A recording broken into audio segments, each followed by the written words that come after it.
ಲೋಕಸಭೆ ಚುನಾವಣೆಯಲ್ಲಿ ಕಾಂಗ್ರೆಸ್ ಹಾಗೂ ಜೆಡಿಎಸ್ ಮೈತ್ರಿ ಮಾಡಿಕೊಂಡಿದ್ದು, ಕಾಂಗ್ರೆಸ್ 20, ಜೆಡಿಎಸ್ 8 ಕ್ಷೇತ್ರಗಳನ್ನ ಹಂಚಿಕೆ ಮಾಡಿಕೊಂಡಿದ್ದವು. ಕ್ಷೇತ್ರಗಳ ಹಂಚಿಕೆ ಸಂದರ್ಭದಲ್ಲಿ ಬೆಂಗಳೂರು ಉತ್ತರ ಕ್ಷೇತ್ರವನ್ನ ಜೆಡಿಎಸ್ಗೆ ಬಿಟ್ಟುಕೊಡಲಾಗಿತ್ತು. ಈ ಕ್ಷೇತ್ರದಲ್ಲಿ 5 ಕಾಂಗ್ರೆಸ್ ಶಾಸಕರು, 2 ಜೆಡಿಎಸ್ ಶಾಸಕರು ಇದ್ದಾರೆ. ಬೆಂಗಳೂರು ಉತ್ತರದಿಂದ ಕಣಕ್ಕಿಳಿಸಲು ಸಮರ್ಥ ಅಭ್ಯರ್ಥಿಯನ್ನ ಆಯ್ಕೆ ಮಾಡುವಲ್ಲಿ ಜೆಡಿಎಸ್ ಪಾಳಯ ವಿಫಲಗೊಂಡ ಹಿನ್ನೆಲೆ ಕಾಂಗ್ರೆಸ್ಗೆ ಕ್ಷೇತ್ರವನ್ನ ಬಿಟ್ಟುಕೊಟ್ಟಿದೆ ಎಂದು ಹೇಳಲಾಗುತ್ತಿದೆ. ಲೋಕಸಭೆ ಚುನಾವಣೆ ಪೂರ್ವ ಕಾಂಗ್ರೆಸ್ ಜೊತೆಗೆ ಮೈತ್ರಿ ಮಾಡಿಕೊಂಡು ಜೆಡಿಎಸ್ ಹೆಚ್ಚಿನ ಕ್ಷೇತ್ರಗಳಿಗೆ ಚೌಕಾಸಿ ನಡೆಸಿತ್ತು. ಕೇಂದ್ರ ಸಚಿವ ಡಿವಿಎಸ್ ಎದುರಿಸಲು ಗಟ್ಟಿ ಅಭ್ಯರ್ಥಿಗಳನ್ನ ದಳದಲ್ಲಿ ಇಲ್ಲದ ಕಾರಣ ಯಾರು ಕಣಕ್ಕೆ ಇಳಿಯಲಿದ್ದಾರೆ ಎನ್ನುವ ಕುತೂಹಲ ಮೂಡಿತ್ತು. ಈ ನಡುವೆ ದೇವೇಗೌಡರು ತುಮಕೂರು ಮತ್ತು ಬೆಂಗಳೂರು ಉತ್ತರದಿಂದಲೂ ಸ್ಪರ್ಧೆ ಮಾಡುವ ಚಿಂತನೆ ನಡೆದಿದೆ ಎನ್ನುವ ಸುದ್ದಿಯೂ ಬಂದಿತ್ತು. ಸ್ಪರ್ಧೆಯ ವಿಚಾರ ಬಂದಾಗ ಈಗಾಗಲೇ ನಮ್ಮ ವಿರುದ್ಧ ಕುಟುಂಬ ರಾಜಕೀಯದ ಆರೋಪ ಇದೆ. ನಾನು 2 ಕ್ಷೇತ್ರದಿಂದ ಸ್ಪರ್ಧಿಸಿದರೆ ತಪ್ಪು ಸಂದೇಶ ರವಾನೆಯಾಗುತ್ತದೆ. ಅಷ್ಟೇ ಅಲ್ಲದೆ ತುಮಕೂರಿನ ಹಿನ್ನಡೆ ಆಗಬಹುದು. ಇತ್ತ ಬೆಂಗಳೂರಿನ ಕಾಂಗ್ರೆಸ್ ಶಾಸಕರು ಮಾಜಿ ಸಿಎಂ ಸಿದ್ದರಾಮಯ್ಯ ಅವರ ಶಿಷ್ಯರಾಗಿದ್ದಾರೆ. ಹೀಗಾಗಿ 2 ಕ್ಷೇತ್ರಗಳಲ್ಲಿ ಪ್ರಚಾರ ಮಾಡುವುದು ಕಷ್ಟವಾಗುತ್ತದೆ ಎಂದು ಎಚ್.ಡಿ. ದೇವೇಗೌಡ ಅವರು ತಮ್ಮ ಅಭಿಪ್ರಾಯವನ್ನ ಇತರ ನಾಯಕರಿಗೆ ತಿಳಿಸಿದ್ದರು. ಕೊನೆಗೆ ಅಭ್ಯರ್ಥಿಗಳು ಸಿಗದೇ ಇದ್ದಾಗ ಜೆಡಿಎಸ್ ಬೆಂಗಳೂರು ಉತ್ತರ ಕ್ಷೇತ್ರವನ್ನ ಕಾಂಗ್ರೆಸ್ಗೆ ಬಿಟ್ಟುಕೊಟ್ಟಿದೆ.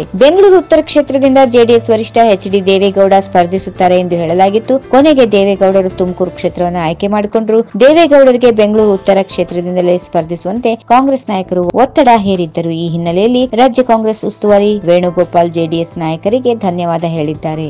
ಈ ವಿಡಿಯೋ ನಿಮಗೆ ಇಷ್ಟವಾದಲ್ಲಿ ಲೈಕ್ ಮಾಡಿ, ಶೇರ್ ಮಾಡಿ, ಸಬ್ಸ್ಕ್ರೈಬ್ ಮಾಡಿ.